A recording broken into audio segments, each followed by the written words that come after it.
लांबच्या शाळेत पायी जाणाऱ्या हुशार आणि होतकरू गरजू विद्यार्थ्यांना शिक्षक परिषदेचे शहर जिल्हाध्यक्ष तथा माध्यमिक शिक्षक सोसायटीचे संचालक बाबासाहेब बोडके यांच्या वतीने सायकल वाटप करण्यात आले। केशवराव गाडीलकर विद्यालयात शिक्षण घेणाऱ्या 3 विद्यार्थ्यांना सायकल भेट देण्यात आली। यावेळी माध्यमिक शिक्षक सोसायटीचे संचालक महेंद्र हिंगे, मुख्याध्यापक बाबासाहेब शिंदे, विराज बाबासाहेब बोडके आदी उपस्थित होते। गरजू विद्यार्थ्यांना प्रोत्साहन देण्याकरता बाबासाहेब बोडके सातत्याने विविध उपक्रमातून आधार देण्याचा प्रयत्न करतात, असे यावेळी बोलताना महेंद्र हिंगे म्हणाले। बिकट परिस्थितीतून आलेले बोडके यांचे शिक्षण क्षेत्रात गरजू विद्यार्थ्यांना आधार देण्याचे सुरू असलेले कार्य दिशादर्शक असल्याचेही हिंगे यांनी यावेळी नमूद केले।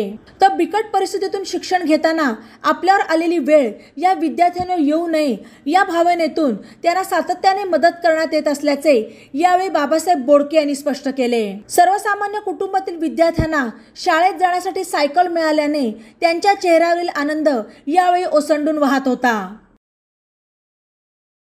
बातम्यांसाठी ई नवा मराठा यूट्यूब चॅनलला सबस्क्राइब करा आणि बेल आयकॉनवर प्रेस करा।